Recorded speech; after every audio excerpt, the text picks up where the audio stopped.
బ్రిటన్లోని ఓ జూలో 3 రోజుల వయసున్న బుజ్జి ఏనుగు పిల్ల తొలిసారిగా అందరి ముందు వచ్చి సందడి చేసింది. ప్రపంచ సాకర్ అభిమానులు ఎంతో ఆసక్తిగా ఎదురుచూస్తున్న ఫిఫా ప్రపంచ కప్ ప్రారంభమైన నేపథ్యంలో జూ నిర్వాహకులు ఈ మగ ఏనుగు పిల్లకు ఒక ఫుట్బాల్ను అందించారు. ఆ బంతిని చూసి మురిసిపోయిన ఆ బుజ్జి ఏనుగు ఫుట్బాల్తో అటూ ఇటూ పరుగులు తీసింది. ఈ చిన్న ఏనుగు ఆటలు ప్రస్తుతం సామాజిక మాధ్యమాల్లో అందరినీ ఆకట్టుకుంటున్నాయి. ఈ నెల 8న బెడ్ఫోర్డ్ షైర్లోని జేఎస్ఎల్ విప్స్నేట్ జూలో ఉంటున్న డోనా అనే ఏనుగుకు ఇది జన్మించింది. దాదాపు 110 కిలోల బరువుతో ఈ చిన్న ఏనుగు పుట్టింది.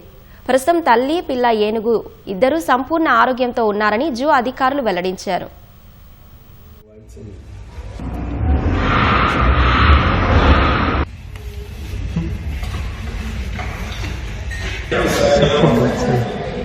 Isn't it, Johnny?